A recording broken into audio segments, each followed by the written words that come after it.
Welcome to Around the Weird.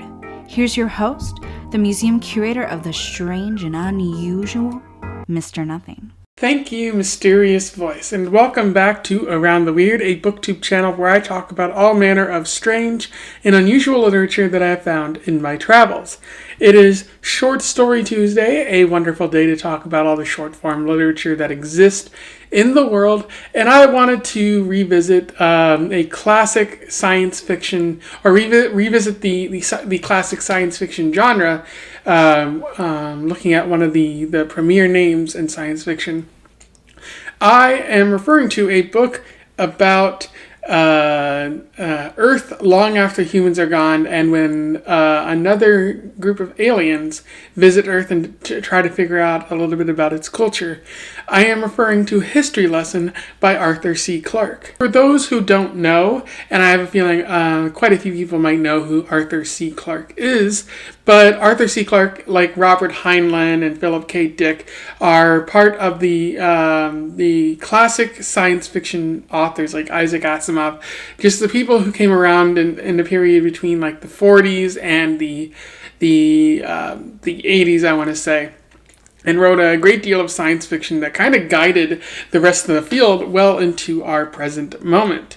Arthur C. Clarke is known for writing a couple science fiction series, as well as 2001: A Space Odyssey, which I feel like everyone might know. It was turned into a movie, but it's always fascinating that he wrote the book for it, contributing a great deal to the genre as a whole. He also hosted a couple TV shows about science fiction and stuff like that. And he was a noted explorer, even discovering underwater ruins in I think Vietnam or East Asia somewhere. I'll make sure to correct it up here, but he has that to his name as well. So quite a life lived. And I wanted to explore some of his science fiction, some of his short stories, to get a feel for what he was writing, because I've been doing that a little bit with all of the science fiction writers from that time period. I think the only person I have left, there might be more, but the only person I have left that I know of is Robert Heinlein, which I'll explore down the road. So, without further ado, let's talk about History Lesson by Arthur C. Clarke. I will do a little summary, a little analysis, and we will move on from there. So, History Lesson focuses on Earth in the far future. A solar cataclysm has impacted the Earth and is causing an ice age, while at the same time making Venus more habitable for the creatures that are currently living on Venus. Unfortunately, the Earth people from Earth do not manage to get off, and the encroaching ice age just pretty much destroys all of human civilization.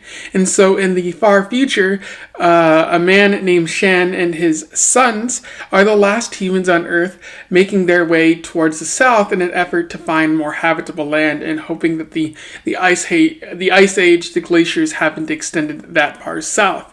Unfortunately, when they get far enough south, they discover that the glaciers from the south are making their way up to the equator area, and so unfortunately, it appears that Earth and humanity is doomed for the time being.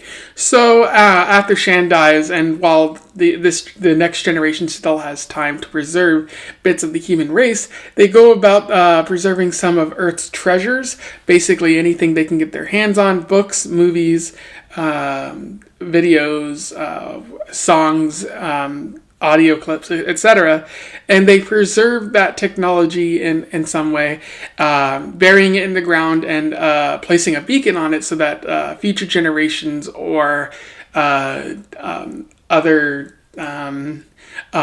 alien species might be able to find it and discover a little bit about Earth in the process. And then all the humans die, which is quite unfortunate. Centuries later, a group of Venusians explore planet Earth as it has captured their eye, and their technology has advanced far enough for space travel to occur. They discover the beacon, and they end up grabbing the apparent Earth treasures and decide to analyze it in terms of figuring out more about humanity. The story then takes place at a summit, a science summit on a beach on one of the Venusian shores. There's a historian leader who is giving an analysis of Earth, saying that much of Earth's language is gone, so they can't really figure out too much about what they've uncovered. But what they have uncovered has taught them a bit about humans' capabilities, the technology that they used, and also what they considered important to them. The historian unveils a specific oddity, which, as it turns out, is a video cassette tape of a movie that they were able to analyze and examine and to watch and figure out what's going on in that movie. And they figure out that humans were bipedal, but it appears that this is a cartoon, so it's a bit unclear if they're actually getting a proper view of humanity. But the last thing they say is that the last part of the video cassette tape is most revealing for them, because it says a lot about humanity, even if they don't have the language to understand what it means. And so for centuries, scientists keep trying to analyze these final words in order to understand more about humanity, not really figuring out what it means. And those final words are the Walt Disney Company. It turns out it's a video cassette of a Disney movie, and the Venusians don't realize it, and they feel that those final words mean something, even though they probably don't. And that's where the story ends. In terms of analysis, there is a bit to talk about here. One thing I'll say is that this entire story feels a bit like a shitpost or a Shaggy Dog story leading up to this final moment where, like, oh, these words are very important, and then all it turns out to be is the Walt Disney Company, something that the Venusians think is vastly important, but that we, the audience, know is kind of, silly and goofy and Mickey Mouse too, but it's not as important as the Venusians think it is. But another thing that comes up in the story is that of preserving culture. Specifically, what do you preserve when humanity is at its end? Shan and his sons and the tribe that's left, the remnants of Earth, they have to figure out what to keep, what to preserve in case humanity ends up coming back later on down the road, or if an alien species discovers Earth and wants to figure out, what was up with the humans? What did they have that we could learn from? And so they have to figure out what books, music, and technology is important. And there's an important quote that I would like to read to you from this. In that last summer, the sons of Shan carried the sacred treasures of the tribe to the lonely cairn overlooking the plain. The ice had once gleamed below the horizon, was now almost at their feet. By spring, it would be splintering against the mountain walls. No one understood the treasures now. They were from a past too distant for the understanding of any man alive. The origins were lost in the mist that surrounded the Golden Age, and how they had come, at last, into the possession of this wandering tribe was a story that would now never be told, for it was the story of a civilization that had passed beyond recall. And they go on to describe the treasures, how the sons and the tribe doesn't quite understand, what these treasures mean, but they're preserving it because they feel it's important, or perhaps it's the only thing they can preserve, that everything else has been destroyed. And I think that's fascinating, because Arthur C. Clarke is indicating that the last remnants of human civilization don't quite understand what they're preserving. That that this is the only thing they can find. So maybe this isn't the most important thing to them for understanding human culture, but it's important to somebody. And so ultimately, the aliens aren't getting the best view of humanity. And I feel like that has a lot to say when we do time capsules, so that future generations can understand what we liked at the present moment. What I think about most is like putting a Justin Bieber CD in a time capsule. Like, yeah, Justin Bieber was an important figure in music from like 2008 until 2015. But after that and before that, he was kind of a non-factor. Like his music isn't that all too important right now. And if you were to put it in a time capsule and aliens would discover it, they would say, "Oh, humans must have loved Justin Bieber and his song Baby." And they would be right, but only for one moment in time. It isn't.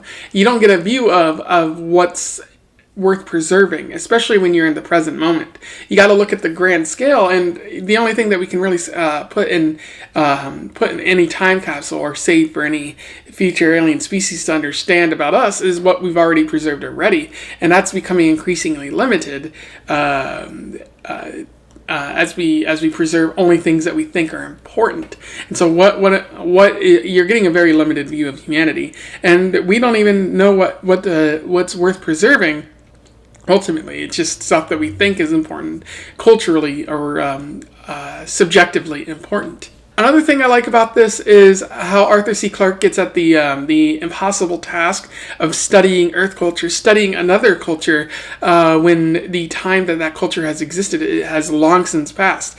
In this case, everything is alien for the Venusians in this scenario.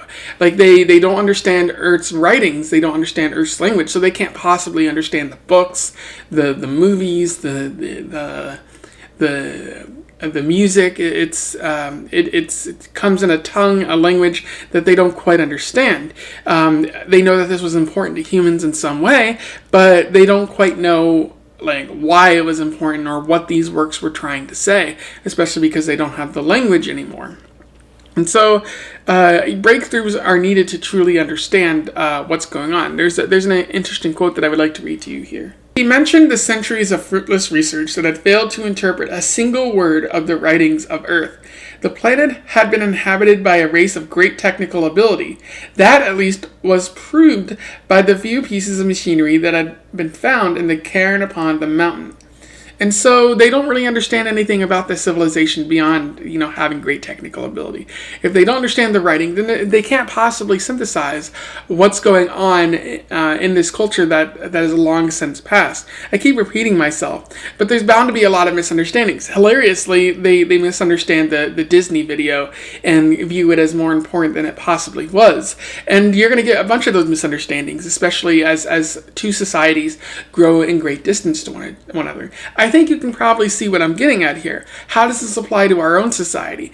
Is it truly possible for anthropologists and archaeologists to understand cultures long since past? Can we truly understand ancient Egyptian culture? Maybe if we study the writings of the time. But what about other civilizations that are bygone that didn't really get a chance to pass down their writings? We can study their works, we can study their architecture and stuff like that, and get a feel for what was important to them. But there's bound to be many misunderstandings and just a lack of understanding of that specific culture. And so we think that aliens in the far future will have a difficulty understanding us, but what about the culture, the random cultures that we discover throughout the world, the hidden civilizations that peaked and then fell, and then we discovered their ruins? We're going to be at a loss to truly figure them out. And even if we claim to have some key to deciphering it, we could be wrong. I feel like this is largely guided by Arthur C. Clarke's own exploration efforts in his career, discovering these various civilizations and ruins that he came across. But would it be possible for us to really know anything about that? It's difficult to say. Some of these cultures are thousands of years old, and the people who were originally part of it, the remnants, are long since gone. Those are my thoughts on Arthur C. Clarke's History Lesson, a wonderful short story about preserving culture and also the misunderstandings that occur in the far future about that culture. I love this story. I recommend it to you. You can probably find it online somewhere, so go seek it out and read it. It's a delightful short story. Otherwise, don't forget to comment below if you want to say something about my review, or if you read this below and simply want to say something. I would love to hear from you. Let's have a discussion. Otherwise, don't forget to like, share, and subscribe so that other people can figure out about or learn about Arthur C. Clarke and his short stories of the past. And until then, I wish you the best of luck in your weird and historical travels. Farewell.